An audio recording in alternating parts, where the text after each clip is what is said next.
je fais partie du collectif Blouse Blanche pour Gaza.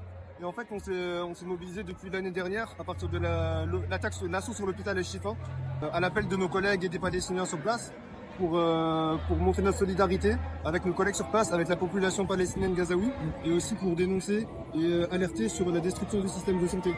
On considère que s'attaquer aux hôpitaux, c'est vraiment un signe ça fait partie des crimes de guerre.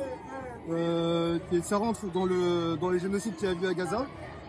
Un de nos mots d'ordre, c'est la préservation de la vie.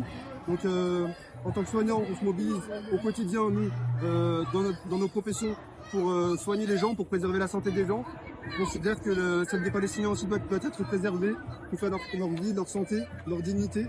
Et c'est pour ça qu'on se mobilise pour mettre en œuvre en fait nos valeurs. Même si on ne soigne pas directement les Palestiniens, on considère qu'on ne peut pas les laisser à ce sort, à voir des hôpitaux se bombarder, des soignants se faire tuer sans rien dire.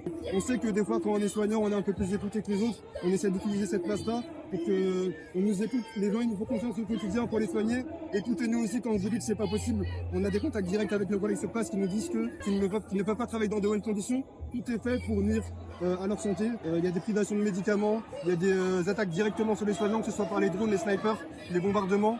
Il y a des stations d'oxygène qui se font viser directement. N'importe qui est censé se mobiliser. Nous, en fait, ça vient encore plus. On est les mieux placés pour savoir c'est quoi de travailler dans de mauvaises conditions, avec un manque de matériel. Et ça nous permet de mieux comprendre le fait de travailler sans matériel et en étant directement attaqué. Si on se mobilise pour un manque de matériel en France, on devrait se mobiliser 10 fois plus pour des attaques directement ciblées sur des hôpitaux. On a été une des premières professions à se mobiliser en tant que professionnel. Et on a aussi des collègues qui l'ont fait au niveau de l'éducation. On a l'éducation avec Gaza, un collectif.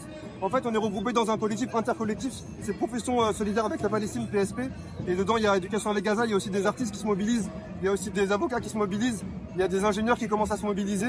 Du coup, nous, on a un intercollectif comme ça sur lequel on essaie de lancer un mouvement de travailleurs. On essaie aussi de sensibiliser les syndicats.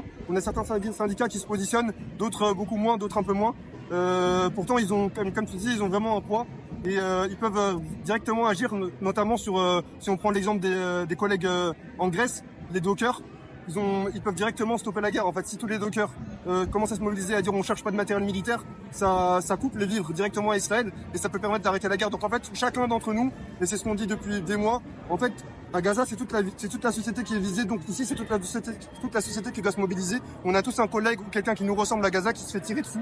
Bon, si on était à Gaza, on serait tous des cibles. Donc on doit tous se mobiliser et en fait, chacun a un pouvoir à son niveau. Si vous avez aimé cette vidéo, aidez-nous à continuer notre travail en faisant un don pour notre grande campagne de souscription jusqu'au 31 décembre. Ça se passe sur don.révolutionpermanente.fr et on a besoin de vous.